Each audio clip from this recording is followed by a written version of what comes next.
Good morning बच्चों। आज हम आ गए हैं कॉम्बिनेशन ऑफ रेजिस्टर्स का पार्ट 2 लेकर। पार्ट 1 में हमने क्या पढ़ा था? Series connection. सीरीज कनेक्शन में क्या होता है बच्चों?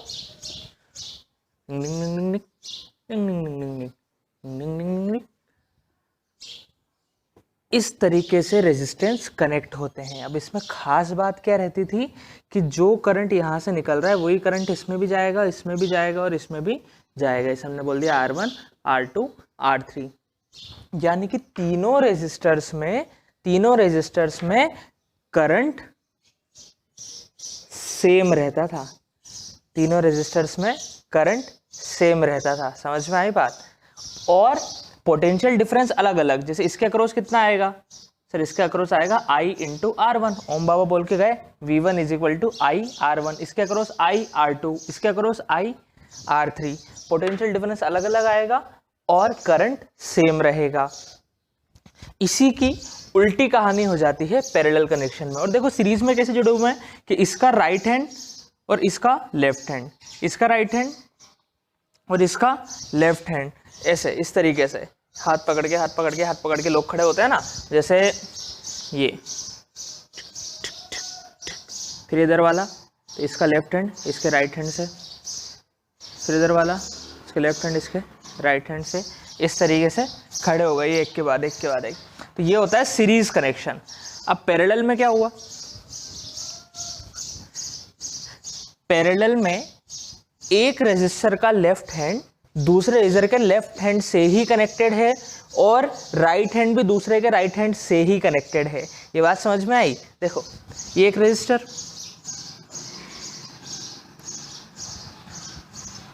इसका जो लेफ्ट हैंड है वो, जैसे ये दूसरा रेजिस्टर, इसके लेफ्ट हैंड से ही कनेक्टेड हो, इसका जो राइट हैंड है वो इसके राइट हैंड से ही कनेक्टेड हो। ऐसे अगर अपन तीसरा भी बना लें तो इसका लेफ्ट हैंड भी इन तीनों का लेफ्ट हैंड से ही कनेक्टेड हो और इसका लेफ्ट हैंड भी, राइट हैंड भी तीनों के राइट हैंड से ही कनेक्शन हो। तो ऐसे कनेक्शन को क्या बोलते हैं बच्चों? पैरेलल कनेक्शन बोलते हैं। अब इस पूरे को, जिसे तीनों वायर यहाँ पे आके मिल रहे हैं, इसको मैंने कनेक्ट कर दिया बैटरी से। ऐसे ये यहाँ पे आके मिल रहे हैं, इसको मैंने कनेक्ट कर दिया बैटरी से। समझ में आई बात? ये हो गया अपना R1, ये हो गया R2, ये हो गया R3। तो जब भी पैरेलल चेक करना है बच्चों तो ये चेक करो कि दोनों का लेफ्ट हैंड और राइट हैंड एक ही पॉइंट पे आके मिल रहा है क्या? इसका भी लेफ्ट हैंड देखो ये आके मिल रहा है यहाँ पे, इसका भी लेफ्ट हैंड ये आके मिल रहा है यहाँ पे, इसका भी लेफ्ट हैंड ये आके मिल रहा है यहाँ पे, और राइट हैंड भी दोनों मिलने चाहिए एक ही पॉइंट पे। ऐसा नहीं कि लेफ्ट हैंड मिल रहा है राइट हैंड नहीं मिल रहा है, तो फिर पैरेलल में नहीं होंगे। लेफ्ट हैंड भी एक ही पॉइंट पे आके मिलना चाहिए, राइट हैंड भी एक ही पॉइंट पे आके मिलना चाहिए। समझ में आई बात? ठीक है। अब देखो एक तो ये तरीका है इसे बनाने का, एक और तरीका क्या है बच्चों? देखो ये अपना एक रजिस्टर, अब ये दूसरा रजिस्टर और ये तीसरा रजिस्टर। अब इन तीनों को एक ही पॉइंट पे जोड़ना है ना, तो उसे इस तरीके से जोड़ दिया जाता है। ये तीनों एक ही पॉइंट पे आके जुड़ रहे हैं, ऐसे ही ये तीनों भी एक ही पॉइंट पे आके जुड़ रहे हैं। इस तरीके से भी हम फिर पैरेलल कनेक्शन को दिखा देते हैं। तो ये दोनों तरीके जो हैं ये पैरेलल कनेक्शन को शो करने के हैं। इसे हम ऐसे दिखाएं या फिर ऐसे दिखा दें, तो बात एक ही है। समझ में आई? ठीक है ना? एक के नीचे एक के नीचे एक, लेफ्ट हैंड एक ही पॉइंट से कनेक्टेड, राइट हैंड भी एक ही पॉइंट से कनेक्टेड। तो हम बोलेंगे R1, R2 and R3 are in parallel. Battery अगर मैंने मान ली V वोल्ट की है, तो अब एक डायग्राम लेके चल रहा हूं मैं रेफरेंस के लिए, ठीक है ना? तुम चाहो तो ये बना लो, इसे ड्रॉ कर लो, फिर हम आगे बढ़ेंगे। वीडियो पॉज करके ड्रॉ कर लो इसे।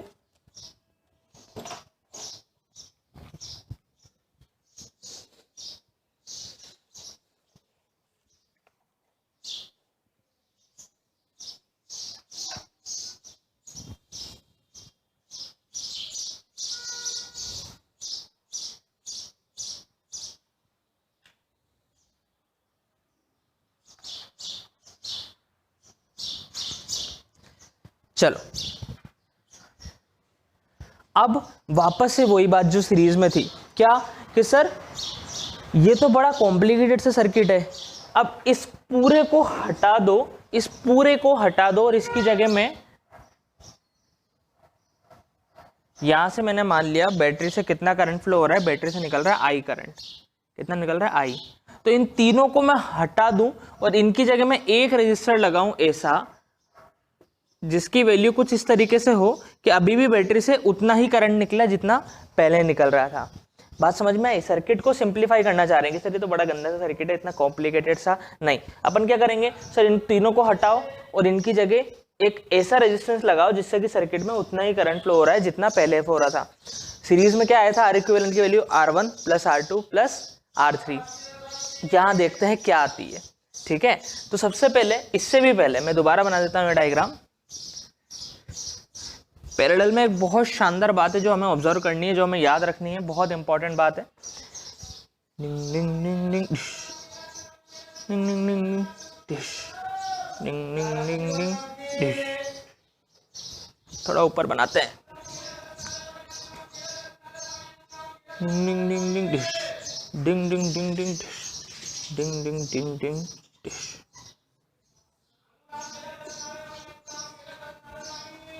ये कनेक्ट कर दिया मैंने, ये है अपना R1, ये है R2 और ये है R3। ठीक है ना, अब बात को ध्यान से समझना। ठीक है, थोड़ा और बड़ा बनाते हैं यार, मज़ा नहीं आएगा इसमें।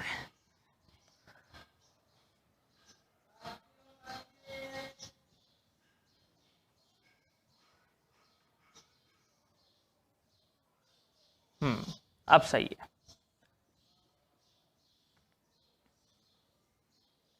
ठीक है, ये R1, ये R2 और ये R3। अब मेरी बात बहुत ध्यान समझना बच्चों, एक सेकंड में समझ में आएगी। V यहाँ का पोटेंशियल डिफरेंस, तो क्या मैं ये बात बोल सकता हूँ जो कि हमने पोटेंशियल डिफरेंस वाले लेक्चर में बहुत अच्छे से समझी थी कि सर अगर ये V वोल्ट की है तो यहाँ का पोटेंशियल हो जाएगा V और यहाँ का हो जाएगा 0, हाँ या ना? सर इस पॉइंट का पोटेंशियल V, इस पॉइंट का 0, जब भी तो इनके बीच में पोटेंशियल डिफरेंस आया V। हालांकि V/2 माइनस V/2 ऐसे भी हो सकता है, लेकिन सिंप्लीफाई करने के मामले में हम ये मान लेते हैं कि इस तरफ का 0 है और इस तरफ का V है। क्लियर है बात? अब देखो वायर में तो पोटेंशियल चेंज होता नहीं है, तो यहाँ का भी V, यहाँ का भी V, यहाँ का भी V, यहाँ का भी V, तो इस पॉइंट का पोटेंशियल आ गया अपना V। ऐसे ही यहाँ का 0 तो यहाँ का भी 0, यहाँ का भी 0, यहाँ का भी 0। बहुत इंपॉर्टेंट बात नजर आने वाली है। अब देखो यहाँ का पोटेंशियल डिफरेंस भी यहाँ का 0, यानी कि इस रेजिस्टर के अक्रॉस R2 के अक्रॉस अगर मैं पोटेंशियल डिफरेंस निकालूं तो सर यहाँ का V तो यहाँ का भी V ही होगा और यहाँ का 0, तो पोटेंशियल डिफरेंस अक्रॉस R2 कितना आएगा? V ही आएगा। सर इधर V इधर 0, तो V माइनस 0 कितना आ जाएगा? V। अब पोटेंशियल डिफरेंस अक्रॉस R1 निकालते हैं। सर यहाँ का V है तो यहाँ का भी V, क्योंकि वायर है, वायर में पोटेंशियल चेंज होता नहीं है। यहाँ का 0 तो यहाँ का भी 0, तो R1 के अक्रॉस भी कितना आ गया? V। Potential difference across R1 कितना आया? V माइनस 0, यानी कि V ही आया। ऐसे ही R3 के अक्रॉस देखो, ये V है तो यहाँ भी V और यहाँ भी 0, तो कितना पोटेंशियल डिफरेंस आ जाएगा? पोटेंशियल डिफरेंस अक्रॉस R3 कितना आ जाएगा? V माइनस 0, यानी कि V। तो सीरीज कनेक्शन में तो बच्चों तीनों रेजिस्टर में करंट सेम होता था। यहाँ क्या सेम है? यहाँ क्या सेम है?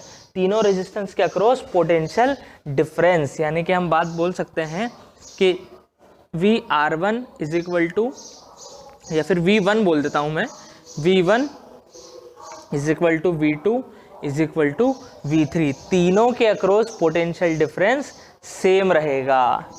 ठीक है, पैरेलल में क्या सेम रहता है? Potential difference. सीरीज में क्या सेम रहता है?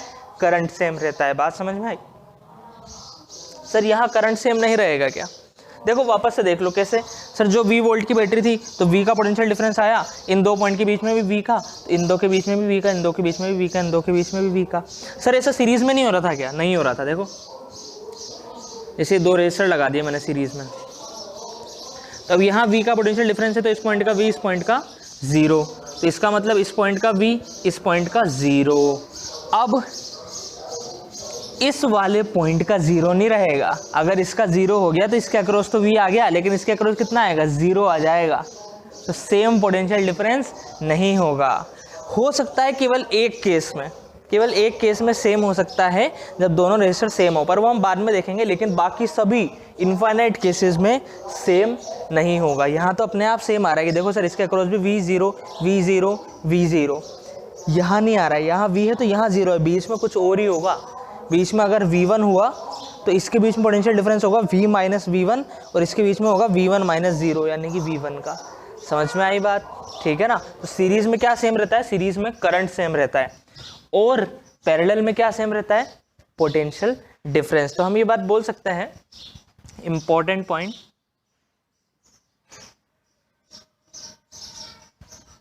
If resistors are in parallel then potential difference across them remains same। अगर रजिस्टर पैरेलल में कनेक्टेड हैं तो उनके अक्रॉस पोटेंशियल डिफरेंस सेम रहेगा। Very important, very important. Series में थे तो करंट सेम रहेगा और पैरेलल में है तो पोटेंशियल डिफरेंस सेम रहेगा। क्लियर है बात? अच्छा,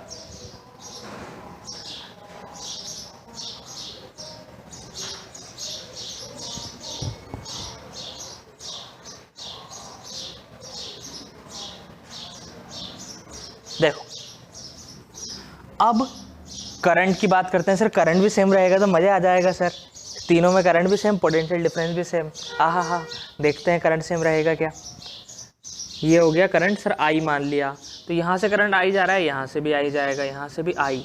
लेकिन अब देखो करंट क्या है, चार्ज फ्लो हो रहे हैं, यहाँ से रास्ते बढ़ गए, थोड़ा करंट इधर जाएगा, थोड़ा करंट इधर जाएगा, थोड़ा करंट इधर जाएगा, पूरा का पूरा आई करंट इसमें नहीं जा सकता, इसमें नहीं जा सकता, इसमें नहीं जा सकता। समझो इस चीज़ को। सपोज करो एक पाइप है, वो डिवाइड हो गया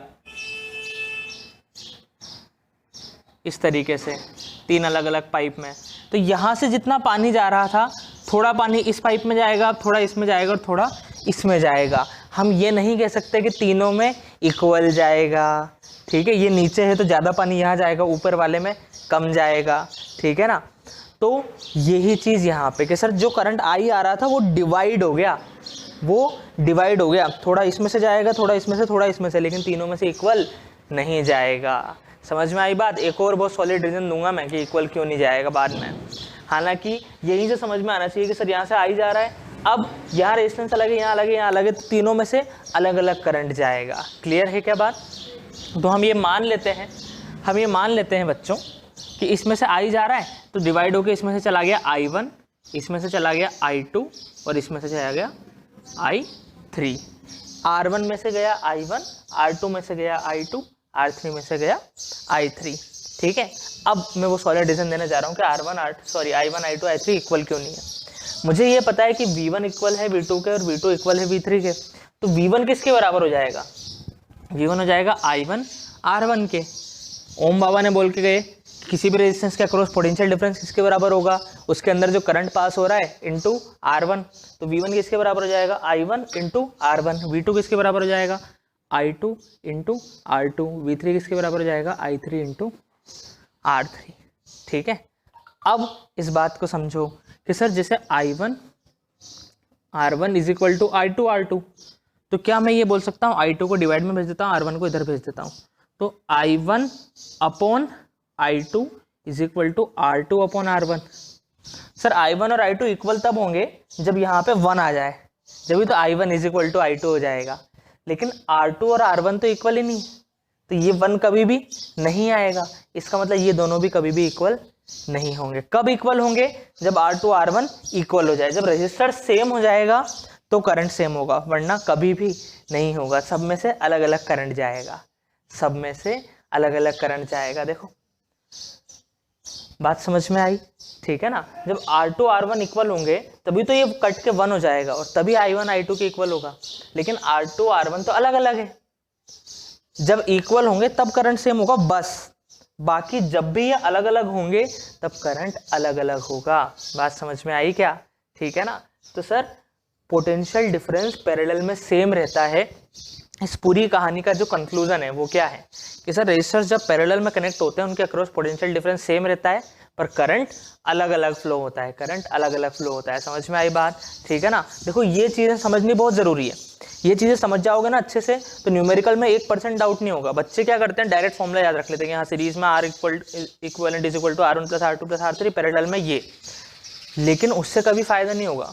उसे 1 नंबर के क्वेश्चन में फायदा हो सकता है ज़्यादा से ज़्यादा, लेकिन जो सीरीज पैरेलल से 3 नंबर वाले क्वेश्चन आते हैं, 5 नंबर वाले क्वेश्चन आते हैं, वहाँ फिर क्वेश्चंस नहीं बनते हैं क्योंकि हमारे कंसेप्ट लूज होते हैं।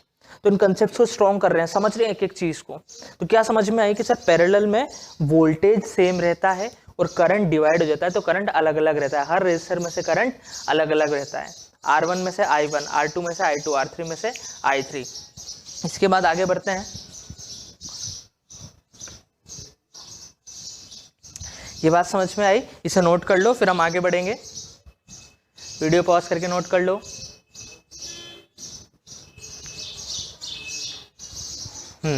चल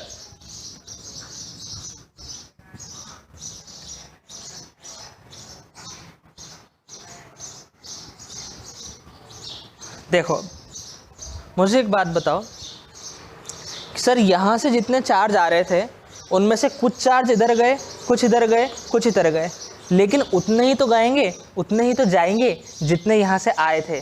तो क्या मैं बोल सकता हूँ कि सर जितना करंट आया था I, ऊपर लिखते हैं, वो इक्वल होगा जितना जा रहा है I1 + I2 + I3 के। यही तो डिवाइड हुआ, I करंट ही तो डिवाइड होके I1, I2, I3 में गया, हाँ या ना? तो क्या मैं ये बात बोल सकता हूँ कि जाने वाला करंट यही तो डिवाइड होके I1, I2, I3 में गया, तो I जो है वो इक्वल होगा I1 + I2 + I3 के। एक मैंगो है, उसके मैंने पीसेस कर दिए तो 4 पीसेस हो गए, लेकिन चारों को जोड़ूंगा तो मैंगो ही तो बनेगा। तो क्या मैं ये बात बोल सकता हूँ कि सर I इक्वल होगा I1 + I2 + I3, क्योंकि वही तो डिवाइड हुआ है। बात समझ में आई? तो I इक्वल हो गया अपना I1 + I2 + I3 के। अब सर ऐसा क्यों कर रहे हैं हम क्या करना चाह रहे हैं? हम वापस से उस पॉइंट पे आता हूँ मैं। हम ये करना चाह रहे हैं बच्चों कि इन तीनों को हटाओ, इन तीनों को हटाओ और इनकी जगह एक रेजिस्टर लगा दो R इक्विवेलेंट, इस तरीके से कि सर्किट में करंट जब V वोल्ट की बैटरी लगाऊं तो I ही फ्लो हो। इन तीनों को हटाओ और AC वैल्यू का रेजिस्टर लगा दो जिससे कि सर्किट में करंट कितना फ्लो हो, I। तो हम उसकी वैल्यू निकालना चाह रहे हैं कि ऐसा कौन सा रेजिस्टर होगा। तो इस बात को समझो, ये हो गई अपनी फर्स्ट इक्वेशन। अब अपन निकालेंगे I1 की वैल्यू, I2 की, I3 की और I की वैल्यू। ठीक है, तो हमें यहाँ से पता है कि यूजिंग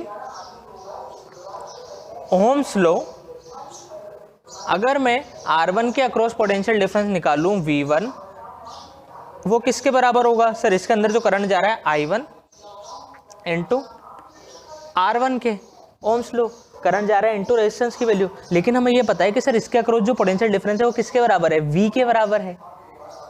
V इसके अक्रॉस पोटेंशियल डिफरेंस कितना है? जितना बैटरी का था, क्योंकि सेम रहेगा ना, यहाँ का V यहाँ का 0, तो कितने का पोटेंशियल डिफरेंस आ गया? V का। तो V1 किसके बराबर होगा? V के तो बराबर होगा। हमने अभी देखा था कि V1 = V2 = V3। पैरेलल में पोटेंशियल डिफरेंस सेम रहता है और वो किसके बराबर आ जा रहा है? बैटरी के पोटेंशियल डिफरेंस के बराबर, क्योंकि बैटरी का जितना था उतना ही इनके अक्रॉस आ गया। तो V1 = I1 R1 और उसको V1 किसके बराबर हो गया? अपना V के बराबर। तो यहाँ से देखो, अगर मैं I1 की वैल्यू निकालूं तो R1 कहाँ चला जाएगा? डिवाइड में। तो क्या मैं I1 की वैल्यू बोल सकता हूँ V/R1? I1 की वैल्यू बोल दी मैंने V/R1। बहुत इंपॉर्टेंट डेरिवेशन है, पूछा जाता है। और ध्यान समझना, क्या किया हमने? सर हमने इस रेजिस्टेंस के अक्रॉस ओम्स लॉ लगा दिया, तो इसके across potential difference = I1 R1। और हमें पता है कि सर पोटेंशियल डिफरेंस तो V के ही बराबर है, तो I1 R1 को V के बराबर कर दिया, R1 डिवाइड में गया, तो I1 की वैल्यू क्या आ गई? V/R1। ऐसे ही अब इसमें लगाएंगे तो सर इसके अक्रॉस पोटेंशियल डिफरेंस मान लिया V2, ये इक्वल होगा I2 इंटू R2 के, और सिंस ये पैरेलल में कनेक्टेड है तो V2 भी किसके बराबर है, V के ही बराबर है। इसके अक्रॉस भी कितने का पोटेंशियल डिफरेंस आ रहा है, V का ही। तो R2 को डिवाइड में भेज दिया तो I2 कितना आ जाएगा, V अपॉन R2। ऐसे ही V3 कितना हो जाएगा बच्चों, I3 R3, और V3 किसके बराबर है, V के ही बराबर है क्योंकि ये पैरेलल में कनेक्टेड है। तो क्या मैं I3 की वैल्यू बोल सकता हूँ V अपॉन R3। अच्छा, इसे हम 2 बोल देते हैं, इसे 3 बोल देते हैं, इसे 4 बोल देते हैं। तो I1 की वैल्यू निकाल ली, I2 की निकाल ली, I3 की निकाल ली। अब किसकी बच रही है, I की निकालना। तो I की वैल्यू निकालेंगे यहाँ से।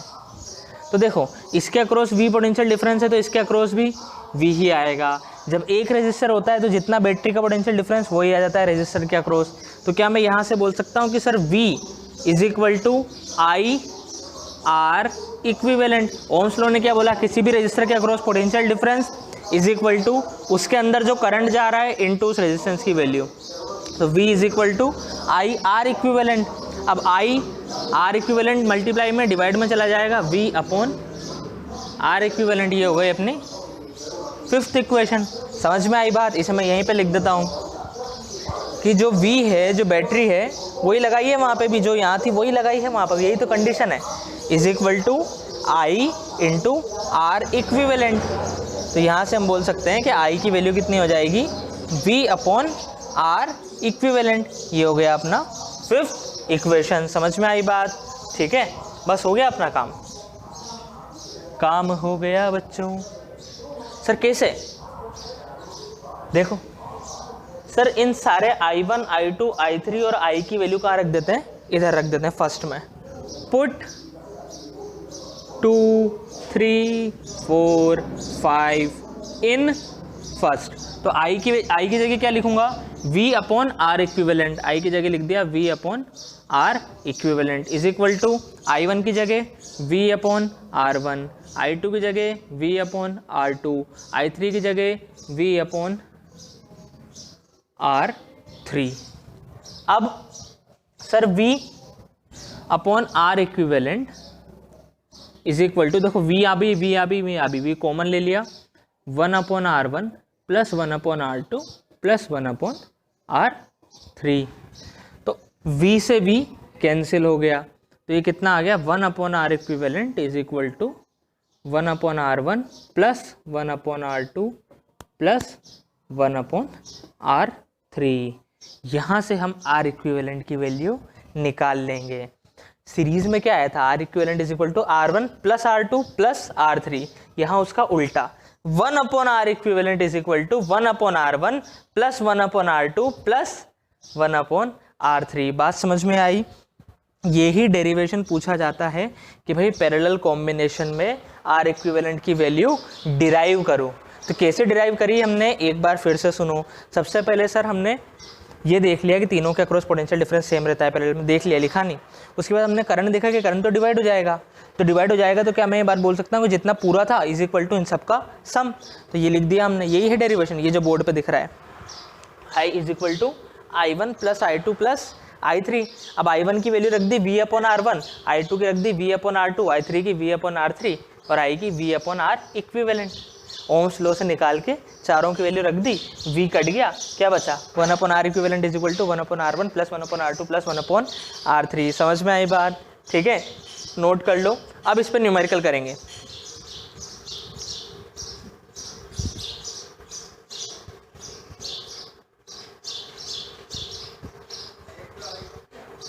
ठीक है, ये सर्किट भी बनाना है बच्चों, इसी के इक्विवेलेंट सर्किट है ये, कि भाई इन तीनों को हटा दो और ये रजिस्टर रख दो तो बात एक ही होगी। समझ में आया, ठीक है, नोट कर लो 1 2 3, पॉज करके नोट कर लो। अब आगे एक क्वेश्चन और करते हैं आज, ठीक है, फिर नेक्स्ट वीडियो में हम सीरीज पैरेलल दोनों के अच्छे अच्छे क्वेश्चंस कर लेंगे, तो टॉपिक पूरी तरह से अच्छा हो जाएगा हमारा।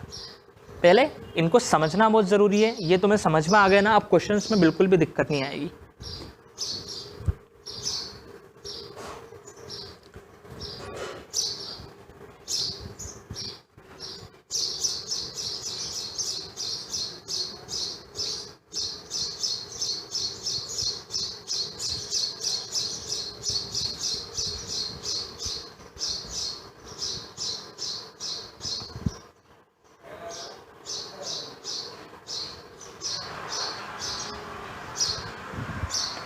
क्वेश्चन है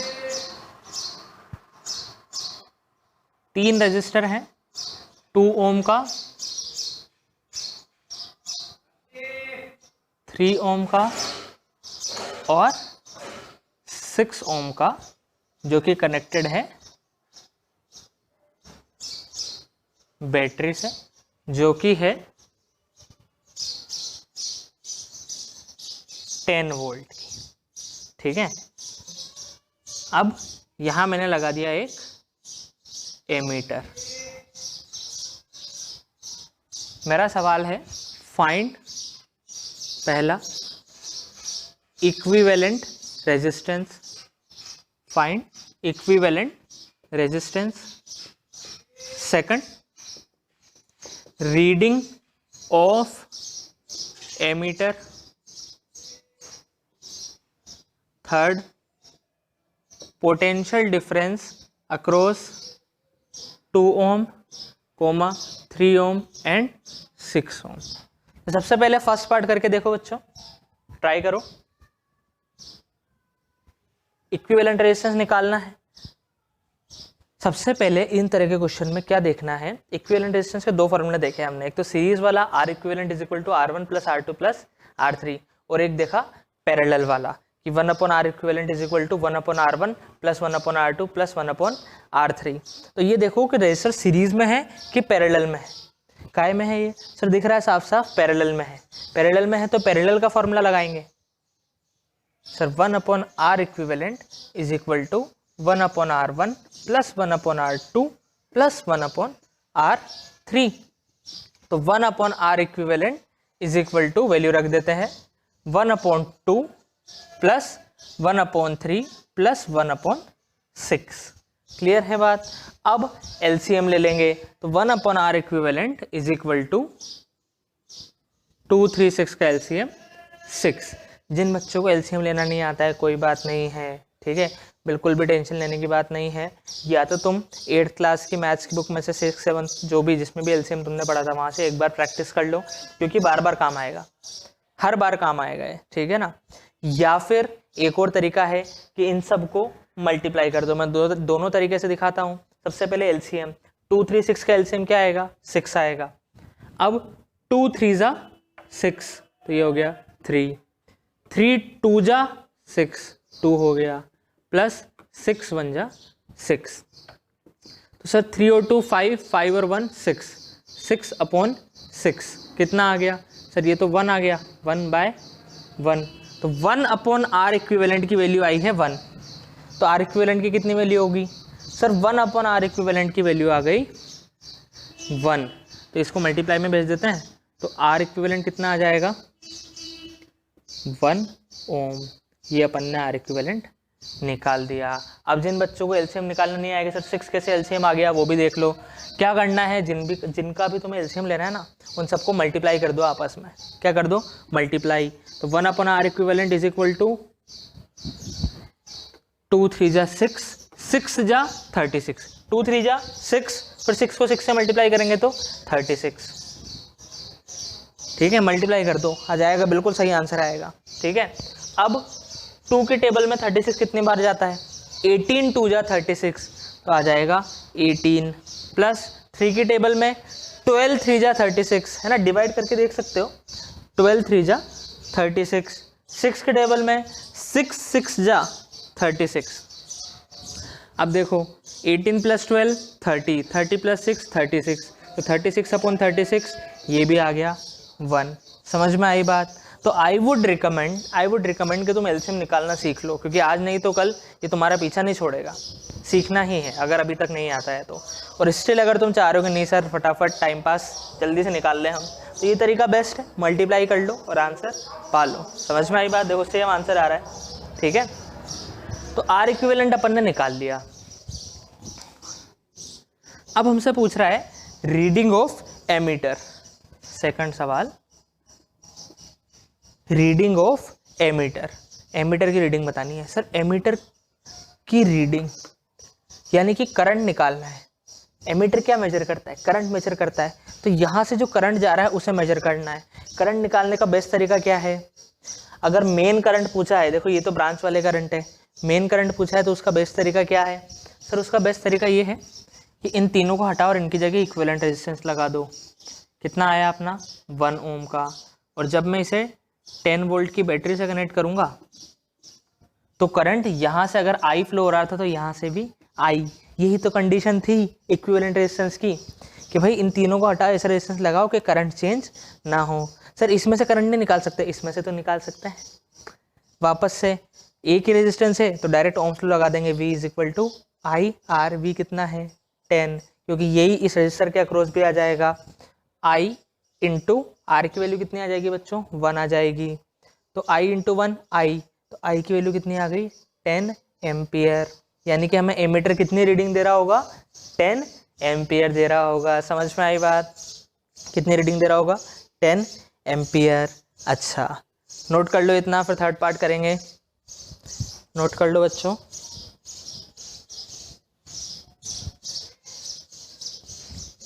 चलो आगे बढ़ते हैं।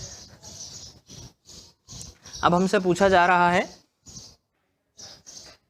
कि पोटेंशियल डिफरेंस निकालो। सर तीनों काय में कनेक्टेड हैं? पैरेलल में कनेक्टेड हैं। पैरेलल में कनेक्टेड हैं तो पोटेंशियल डिफरेंस तीनों के अक्रॉस सेम रहेगा। अब निकालना है तो देखो सर यहाँ का 10 था तो वही तो इनके अक्रॉस भी आएगा, वही तो इनके अक्रॉस भी आएगा। सर यहाँ का 10 था तो 10 ही इसके अक्रॉस। तो तुम डायरेक्ट भी लिख सकते हो कि V2 is equal to V3 is equal to V6 is equal to 10 volt. But ये अच्छा तरीका नहीं है क्योंकि ये इस क्वेश्चन में ही काम करता है, बाकी क्वेश्चन में काम नहीं करता है। तो फिर कैसे निकालें सर? देखो तुमने पिछले क्वेश्चन में आर इक्विवेलेंट रखा और ये बैटरी थी कितने की 10 वोल्ट की, और यहाँ से हमने करंट निकाल लिया था 10 एम्पियर। तो जो पोटेंशियल डिफरेंस आर इक्विवेलेंट के अक्रॉस आएगा ना, जो पोटेंशियल डिफरेंस आर इक्विवेलेंट के अक्रॉस आएगा वो ही इनके अक्रॉस भी रहेगा। ये बात लिख देता हूं मैं, इंपॉर्टेंट। जो पोटेंशियल डिफरेंस आर इक्विवेलेंट के अक्रॉस होगा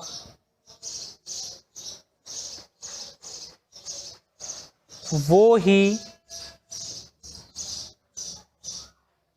या फिर हम लिखते हैं उतना ही पोटेंशियल डिफरेंस हर रेजिस्टर के अक्रॉस होगा।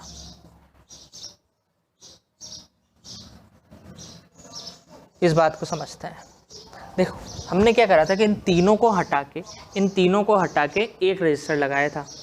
अब मुझे बताओ कि तीनों के अक्रॉस तो सेम ही पोटेंशियल डिफरेंस था, और ये भी तो इन 2 पॉइंट के बीच में लगा है। ये जो अपना आर इक्विवेलेंट लगा है ये भी तो इन 2 पॉइंट के बीच में लगा है, तो इसके अक्रॉस भी उतना ही रहेगा। तो सर सबके अक्रॉस निकालने की बजाय पोटेंशियल डिफरेंस आर इक्विवेलेंट के अक्रॉस निकाल लेते हैं। ये बहुत इंपॉर्टेंट बात है। सबके अक्रॉस निकालने की बजाय पोटेंशियल डिफरेंस किसके अक्रॉस निकाल लिया? आर इक्विवेलेंट के अक्रॉस निकाल लिया। आर इक्विवेलेंट के अक्रॉस निकाल लिया तो वही इन सबके भी अक्रॉस होगा। यानी कि हम बोल सकते हैं कि V2 is equal to V3 is equal to V6 is equal to VR equivalent. तो VR इक्विवेलेंट कितना आ जाएगा सर? उसके अंदर करंट कितना जा रहा है I इंटू आर इक्विवेलेंट। तो करंट कितना जा रहा है 10 इंटू रेजिस्टेंस कितना है 1, तो आ गया अपना 10 वोल्ट। तो हम बोल सकते हैं कि V2 is equal to V3 is equal to V6 is equal to 10 volt. एक बात हमेशा याद रखो बच्चों, अगर तुम्हें जो तरीका टीचर्स बता रहे हैं वो उस तरीके से इजी तरीका मिल रहा है तो बहुत अच्छी बात है, बहुत अच्छी बात है। लेकिन इसका मतलब ये नहीं है कि हम नया तरीका नहीं सीखें, क्योंकि हम जो तरीका बताते हैं बच्चों वो तरीका होता है जनरल तरीका। जैसे सबसे पहले जो मैंने बताया था कि डायरेक्ट निकल जाएगा 10 वोल्ट, वो इस क्वेश्चन में तो निकल जाएगा। लेकिन अभी मैं इस क्वेश्चन को ऐसा कर दूं कि ये 2 रजिस्टर पैरेलल में और इनके साथ एक रजिस्टर ऐसे कनेक्टेड है। अब मैं पूछता हूं कि इनके अक्रॉस पोटेंशियल डिफरेंस निकालो 10 वोल्ट, तो अब 10 वोल्ट हमेशा काम आएगा। तो ये बात जिंदगी भर याद रखना कि जो क्वेश्चन तुम्हें करवाया जा रहा है अगर उसका सोल्यूशन तुम्हें आता है और टीचर दूसरा तरीका बता रहा है तो इग्नोर नहीं करना है कि हाँ ये तो कर लो। मैं नया तरीका भी सीखो ना, नया तरीका सीखोगे वो कभी ना कभी काम आएगा ही आएगा, हमेशा आएगा। क्लियर है बात? कभी तुम्हारे तरीके से आंसर नहीं आ रहा तो दूसरा तरीका लगा के देख लो। अपने पास जितने तरीके के हथियार होंगे युद्ध में उतने तो पावरफुल होंगे कि भाई बस पिस्टल लेके चले गए लड़ने के लिए, और एक तुम्हारा दोस्त जा रहा है AK-47 लेके, पिस्टल लेके और बूमरेंग लेके, बूमरेंग बोलते हैं क्या बोलते हैं, बजूका लेके। बताओ यार। तो फिर किसके पास ज़्यादा जीतने के चांसेस हैं? सर जिसके पास ज़्यादा हथियार है और उसे चलाने भी आने चाहिए। ठीक है, समझ में आई बात? तो नया तरीका सीखो, चाहे तुम्हें आता है सॉल्यूशन, लेकिन फिर भी नया तरीका हमें सीखना है। चलो नोट कर लो।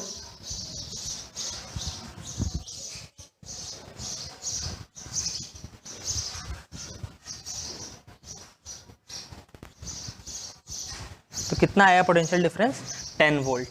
अब इसमें एक लास्ट क्वेश्चन बनता है बच्चों, find current through each resistor, यानी कि 2 ओम में से करंट निकालो, 3 ओम में से करंट निकालो और 6 ओम में से करंट निकालो। 2 ओम में से निकालो, 3 ओम में से निकालो और 6 ओम में से निकालो। ये तुम्हारा होमवर्क है। आंसर कमेंट में देना, इसे मैं नेक्स्ट वीडियो में डिस्कस करूंगा कि 2 ओम में से करंट, 3 ओम में से 6 ओम में से कितना कितना करंट जाएगा। ठीक है, आज इतना ही पढ़ेंगे। चलो बाय।